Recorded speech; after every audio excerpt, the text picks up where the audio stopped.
আজকে উপস্থিত সকলকে আমার সালাম এবং শুভেচ্ছা। আমি শুরুতেই ধন্যবাদ জানাতে চাই ডেমোক্রেসি ডেয়াসকে আজকের এই ধরনের অনুষ্ঠান করবার জন্য এবং আমাকে দাওয়াত জানাবার জন্য। একই সাথে মঞ্চে পাবেল ভাই আছেন, মঈন ভাই আছেন, বিজ্ঞজনরা আছেন, ওনাদেরকেও আমাকে এখানে ডাকবার জন্য। ডক্টর আব্দুল্লাহ আল মামুন যে আমাদের রিসার্চটা আমাদেরকে এখানে আজকে প্রেজেন্ট করেছেন, খুবই সুন্দর রিসার্চ হয়েছে। এটার কিছু বায়াসিস সম্বন্ধে অলরেডি মাসুদ কামাল ভাই আলোকপাত করেছেন। আমি আসলে জাস্ট মূল বিষয়টা নিয়ে কথা বলবো, তার আগে ছোট্ট একটু ক্ষমা চেয়ে নেই, আমি একটু দেরিতে এসে পৌঁছেছি। দোষটা পুরোপুরি আমার না, আমাকে দাওয়াত দেওয়া হয়েছিল বৃহস্পতিবারের জন্য, ইভেন্টটা বুধবারে। এখানে হয়তো যাই হোক, মেইন যে পয়েন্টটা যে সরকার এখন নির্বাচন কবে এবং ক্রিয়ার পদ্ধতি। নির্বাচন কবে, আসলে অরিজিনালি আমরা অনেক আগে নির্বাচন চেয়েছিলাম, যত শীঘ্রই সম্ভব নির্বাচন চেয়েছিলাম, সেটা গত বছরের অগাস্ট মাস থেকে। এবং নির্বাচন কমিশন থেকে আর্লিয়ার দিস ইয়ার, মানে আরো বেশ কিছু মাস আগে যখন আমরা পরিষ্কার বার্তা পাই নির্বাচন কমিশন থেকে, পরিষ্কার বার্তা পাই যে অক্টোবর মাসের ভেতরে, মানে 2025-এর অক্টোবর মাসের ভেতরে নির্বাচন কমিশন তৈরি থাকবে নির্বাচন দেবার জন্য, তখন থেকে আমাদের রাজপথে একটা ডাক থাকে এবং প্রচেষ্টা থাকে যে অক্টোবরের যত কাছাকাছি আমরা একটা নির্বাচন পেতে পারি। এখান থেকে আমরা ডিসেম্বর গেছি।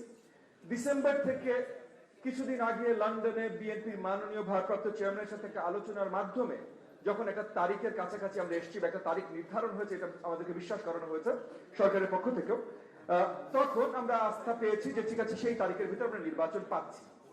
এগুলো অলরেডি সবাই জানেন। এগুলো কেন আজকে তুললাম, আজকে এগুলো এই কথাগুলো তোলার মূল কারণ হলো আজ থেকে এক্স্যাক্টলি 4 দিন আগে মাননীয় প্রধান উপদেষ্টার সাথে আমার বসার সৌভাগ্য হয়। আমি একা বসিনি, আরো কিছু রাজনৈতিক দলের নেতৃবৃন্দ সেখানে ছিলেন।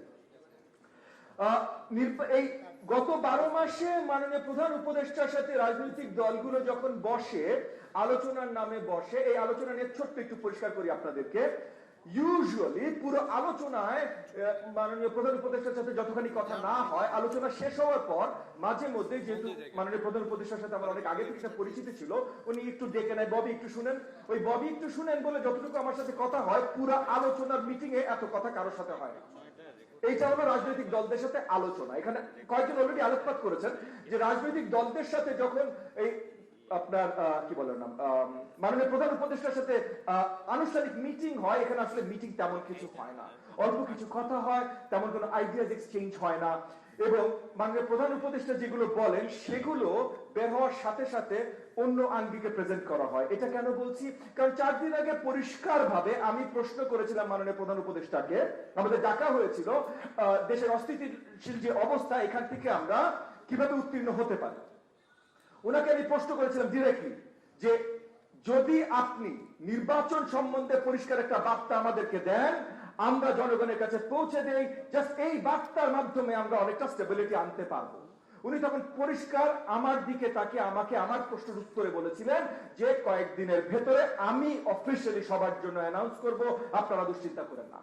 যখন আমি জিজ্ঞেস করলাম কয়েকদিন মানে কি, তখন প্রেস উইং থেকে সবাই ক্লিয়ার ক্লারিফিকেশন দিলেন। মানে প্রেস উইং থেকে সবাই, 3 জন একসাথে, আপনার শফিক সাহেব, মজুমদার সাহেব, ফয়েজ সাহেব, 3 জন একসাথে এক গলায় বলে উঠলেন 5ই অগস্টের মধ্যে। সো তার মানে 3 জন একসাথে বলাটার মানে আমি ধরে নিয়েছি যে এগুলো প্রি প্ল্যান, তারা অলরেডি আলোচনা করেছেন, এটা তৈরি হয়ে গেছে।